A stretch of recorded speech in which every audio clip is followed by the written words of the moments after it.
Hello friends, welcome to BPSC champions. BPSC champions में आपका स्वागत है। हम लोग इस वीडियो में देखेंगे कि कट ऑफ हमारा कितना हो सकता है, एक रेंज देखने की कोशिश करेंगे, क्योंकि ये जो भी डेटा हम लोग ऑब्जर्व किए तो एक सर्टन पोलिंग के बेसिस पर हम लोग ये डेटा लिए हैं। ठीक है, तो उससे पहले हम लोग ये समझना जरूरी है कि कौन कौन सा फैक्टर है जो कि निर्धारित करेगा हमारा कट ऑफ हाई जाएगा या कम जाएगा। ठीक है, जैसे टेक सम मेजर जो फैक्टर है कि एक तो हमारे पास सीट बहुत ज़्यादा है। ठीक है, यानी कि देखा जाए कि 2035 सीट है। ठीक है, तो ये ऑफकोर्स कट ऑफ पर इम्पैक्ट करेगा। ठीक है, क्योंकि इसका सीट का ऑलमोस्ट देखा जाए तो 10 to 12 टाइम पीटी में रिजल्ट आएगा, यानी कि अप्रॉक्सीमेटली देखा जाए तो 24,000 से लेकर 25,000 तक रिजल्ट आएगा पीटी का। ठीक है, तो उसके बेसिस पर कट ऑफ हमारा ये किया जा सकता है कि थोड़ा कम जा सकता है। ठीक है, ये एक पॉजिटिव साइड है। दूसरा देखा जाए तो इस 70 बीपीएससी में जैसे 68 हो गया, 69 हो गया। ठीक है, तो ये दोनों में तीनों में टोटल 1/3 निगेटिव मार्किंग है, बट वही 67 में देखा जाए तो नो निगेटिव मार्किंग था, जिसका कट ऑफ 113 गया था। ठीक है, तो उसमें क्या था कि जो क्वेश्चन इस बार आया है वो एक ना ऑलमोस्ट देखा जाए तो 67 66 के आधारित आया है।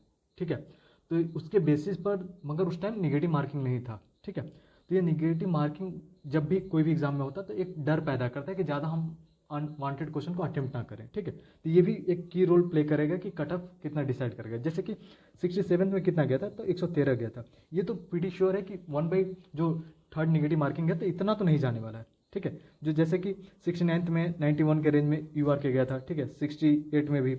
तो इससे इसका ना सीट का बढ़ावा, मतलब नंबर ऑफ सीट जो बहुत ज़्यादा है और निगेटिव मार्किंग, ये इम्पैक्ट करेगा। ठीक है, और तीसरा देखा जो क्वेश्चन आया था, ठीक है, ऑलमोस्ट 67 और 66 वाला आया था, इजी टू मॉडरेट। बट हाँ, एक और चीज़ है कि जो भी जब हम पेपर को सॉल्व करते हैं 2 घंटे में, तो हमारे पास एक अलग प्रेशर था। इस बार देखा जाए तो एग्जाम के बीच में ये बोला जा रहा था कि आपको 50 क्वेश्चन को बबल करना है, नहीं तो आप वो कीजिए। प्लस 3 टाइम तो चेकअप के लिए वो हुआ कि यहाँ साइन करो, वहाँ साइन करो। तो ये सब फैक्टर भी ना आपको इम्पैक्ट करेगा, क्योंकि मेंटली मतलब हर बंदा वहाँ ना एक प्रेशर में था, क्योंकि 2 घंटे थे, उसमें से बहुत सारे सिली मिस्टेक हुआ। तो ये सारा चीज़ एक कंट्रीब्यूट करेगा कि जो कट ऑफ है वो थोड़ा नीचे जाए। ठीक है, और चौथा फैक्टर एक है था कि नंबर ऑफ स्टूडेंट। ठीक है, यानी कि देखा जाए तो बोला गया था कि फॉर्म कितना गिरा है, ऑलमोस्ट 4,83,000 के रेंज में फॉर्म गिरा था। ठीक है, मगर देखा जाए तो एक डेटा बता रहा है न्यूज़पेपर का कि 61% या 65% रेंज में ही लोग मतलब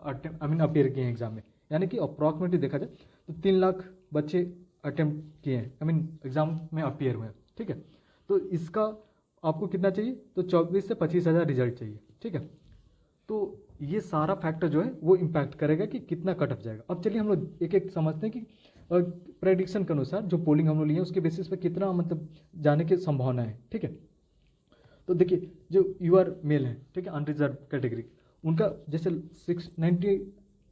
69 में कितना गया था, तो 91 गया था। ठीक है, तो उससे कम रहने की संभावना है, क्योंकि 2-3 फैक्टर हैं जो कि हमारे फेवर में है।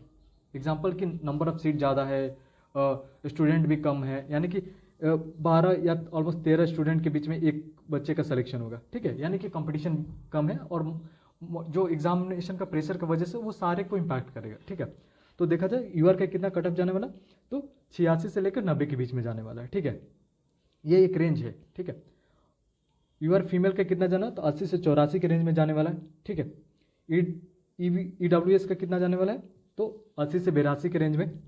क्लियर है, ईडब्ल्यूएस फीमेल का कितना जाने वाला, तो आप एक रेंज लेके चल सकते हैं 75 से लेकर 80 तक। ठीक है, क्योंकि बहुत सारा कंपाइल करने के बाद हमें समझ में आया कि ओके यही एक रेंज हो सकता है। ठीक है, अगला देखिए बीसी का। देखिए बीसी का 84 से लेकर 86 जाने की संभावना है जो मेल वाले पार्ट में। ठीक है, फीमेल में कितना जाने का बीसी, तो 75 से लेकर 78 तक। ठीक है, अगला देखिए ईबीसी में। देखिए ईबीसी में 74 से लेकर 76 तक रेंज है मेल में, और ईबीसी फीमेल में 70 से लेकर 74 तक।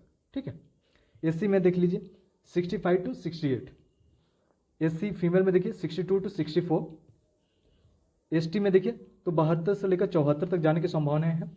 ठीक है, एसटी फीमेल में देखिए तो एसटी फीमेल में 66 से लेकर 68 की रेंज। ठीक है, पीडब्ल्यूडी 60 से लेकर 62 एंड बीसीएल 76 to 78। ठीक है, तो ये एक रेंज रहा कि मतलब कि हमारे कट ऑफ ना एक सर्टन रेंज में रहने की संभावना है। क्योंकि देखिए अब बहुत लोगों से बात करेंगे तो बहुत लोग बोल रहे हैं कि हम ज़्यादा अटेम्प्ट किए हैं। ठीक है, अटेम्प्ट अलग चीज़ होता है कि मान के चलिए कि यहाँ 1/3 निगेटिव मार्किंग है, 150 क्वेश्चन था।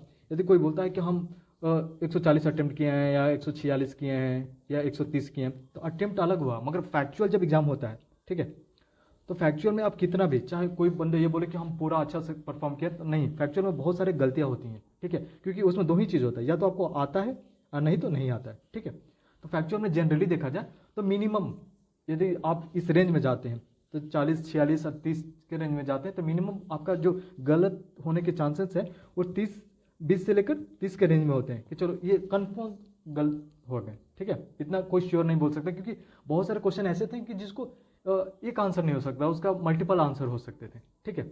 तो जैसे एग्जांपल एक क्वेश्चन था कि कोल रिजर्व वाला, ठीक है, तो उसका झारखंड, उड़ीसा ये ऑल हो सकता था, ठीक है। तो इसी प्रकार के बहुत सारे क्वेश्चन, अब डिसाइड क्या होगा कि टेक एग्जांपल बहुत सारा जैसे आयोग कुछ दिनों बाद अपना आंसर की देगा, अब वो कौन सा आंसर को कंसिडर करता वो करेगा, ठीक है। जैसे टेक एग्जांपल अभी आप जो भी रेंज में आपका आ रहा है, ठीक है, यदि मान के चलिए 85 से रेंज में आ रहा है, ऊपर आ रहा है, आप यूआर कैटेगरी से हैं, तो आपको मेंस का प्रिपेयर करना चाहिए, ठीक है, क्योंकि मेंस में ज़्यादा टाइम नहीं है।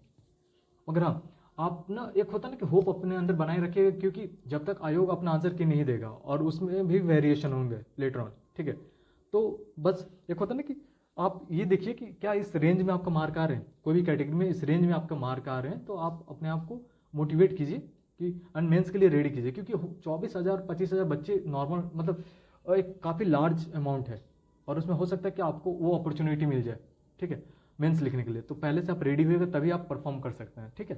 तो चलिए बस आपको एक बार देख लीजिए, एनालाइज कर लीजिए और अपना मेंस में प्रिपरेशन के लिए लग जाइए, ठीक है।